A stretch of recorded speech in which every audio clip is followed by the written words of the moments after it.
Vasungha everyone, মই লক্ষ্য পুনৰবাৰ সকলোকে স্বাগতম জনাইছো। ফাইনালি এডমিট কাৰ্ডৰ নটিছ আহিলে আমাৰ এডিআৰই এডমিট কাৰ্ডৰ নটিছ আহিলে।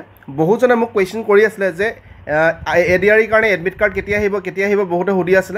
মই সকলোকে এটাই উত্তৰ দি আছিলো যে প্ৰায় 15 দিন মান আগত আপোনালোকে এডমিট কাৰ্ড পাই যাব আৰু হেয়াই হৈছে প্ৰায় 15 দিন মান আগতে আপোনালোকে এডমিট কাৰ্ডটো নিজৰ ফোনত ডাউনলোড কৰি ল'ব পাৰিব। এতিয়া আমি গম পাইছিলোঁ যে 15 ছেপ্টেম্বৰ দিনাখন আমাৰ হায়াৰ ছেকেণ্ডেৰীৰ কাৰণে এক্সামিনেশ্যন হ'ব। হায়াৰ ছেকেণ্ডেৰী লেভেলৰ যিটো গ্ৰেড 3 পোষ্ট আছিলে সেইটো কাৰণে হ'ব। এতিয়া তাত দুই ধৰণৰ পোষ্ট থাকে। এটা যিসকলে ছায়েন্স পাছ কৰিছে, মানে যিসকলে ছায়েন্সৰ আছিলে হায়াৰ ছেকেণ্ডেৰী, তাৰ কাৰণে কিছুমান এক্সট্ৰা পোষ্ট থাকে। সেই পোষ্টটো যোৱাবাৰো আছিলে, এইবাৰো থাকিব।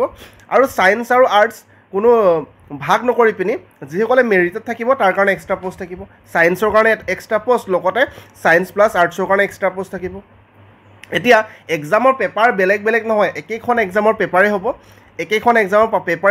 তাৰে ভিতৰত যিসকলে ছায়েন্সৰ আছিলে তেখেতসকলক বেলেগকৈ পোষ্টৰ কাৰণে ভাগ কৰিব, আৰু যিসকলে ছায়েন্স বা আৰ্টছ দুয়োটাই আছিলে তাৰ কাৰণে বেলেগকৈ পোষ্টত ভাগ কৰিব। একেখন পেপাৰে হ'ব, একেখনৰ পেপাৰৰ পৰা একেটা মাৰ্কছে হ'ব। বুজি পাইছে মই কি কৈছোঁ? চিম্পলি আপোনালোকৰ এটা এক্সামিনেশ্যন হ'ব, ছায়েন্সৰ কাৰণে হওক বা ছায়েন্স প্লাছ আৰ্টছৰ কাৰণে হওক, সেইটো বুজিলে। এতিয়া এক্সামিনেশ্যনৰ সময় দিছে আৰু 3 ঘণ্টা দিছে। তো 3 ঘণ্টাটো মই ভাবোঁ মোৰ দেন ইনাফ হয়। 150টা কুৱেশ্যন আছে, মই তাৰ ওপৰত এটা বেলেগ ভিডিঅ' আনিম যে 150টা কুৱেশ্যন আছে, হয়নে? 150টা কুৱেশ্যন আছে আৰু তাৰ কাৰণে 180 মিনিট দিছে। মই ভাবোঁ ইয়াতকৈ সময় বেছি কোনো এক্সামত দিব নোৱাৰে। বহুত বেছি সময় দিছে। যদিহে আমি কম্পিটিটিভ এক্সামৰ তুলনা কৰোঁ, কম্পেয়াৰ কৰোঁ, বহুত বেছি সময় আছে। গতিকে আপোনালোকে আৰামছে কৰিব পাৰিব, মাত্ৰ এই সময়ত ভালকৈ প্ৰেক্টিছ আৰু ৰিভিজনটো কৰি যাওক। এতিয়া মোক আপোনালোকে এইটো নুসুধিব যে কোনটো মোক বহুতে এইটো কথা কৈ থাকে এইটো সময়ত যে এক্সাম ওচৰ পালেহি আৰু এতিয়া কয় যে মেথছৰ কেইটামান ট্ৰিক্স দিয়ক বা ইংলিছৰ কেইটামান ট্ৰিক্স দিয়ক, সেই ট্ৰিক্স শিকি পিনি যাতে মই এক্সাম ক্লিয়াৰ কৰিব পাৰোঁ।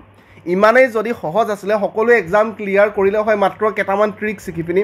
বাৰে বাৰে কওঁ, ট্ৰিক্সো সকলোতে এপ্লাই নহয়।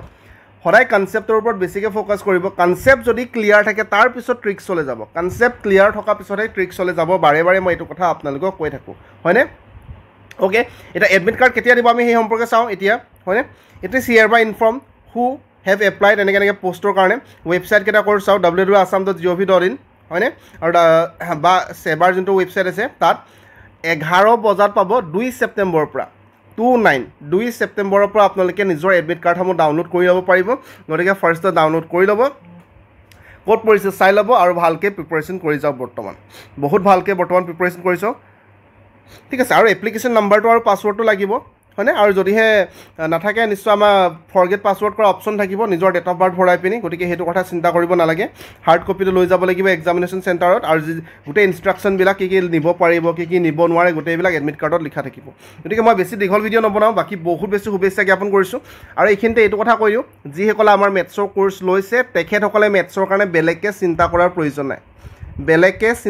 প্ৰয়োজন নাই। কিন্তু বহুতে এনেকুৱা আছে যিসকলে মেথছৰ কোৰ্চ লৈ পিনি থৈ দিছে আৰু এক্সপায়াৰ হৈ গৈছে, তেখেতসকলে চোৱা নাই, পঢ়া নাই। গতিকে তেনেকৈ কৰিলে নহ'ব। যিসকলে মেথছৰ কোৰ্চ লৈ পিনি ভালকৈ পঢ়িছে তেখেতসকলে গম পায় কিমান ছিষ্টেমেটিকেলি ক্লাছেছ দিছোঁ আমি। ইয়াতকৈ ছিষ্টেমেটিককৈ মই নাভাবোঁ যে ক'তো থাকিব পাৰে। বহুত ছিষ্টেমেটিক আমি মেথছৰ কোৰ্চ দিছোঁ। গতিকে যিসকল লৈছে গম পাইছে, আমাৰ লক্ষ্যটক এপত আমি মেথছৰ কোৰ্চ আৰু জিকে মক টেষ্টটো এভেইলেবল আছে। ঠিক আছে, বাকী বহুত বেছি শুভেচ্ছা জ্ঞাপন কৰিছোঁ। প্ৰেক্টিছ বেছিকৈ কৰি যাওক, ৰিভিজন বেছিকৈ কৰি যাওক। ধন্যবাদ।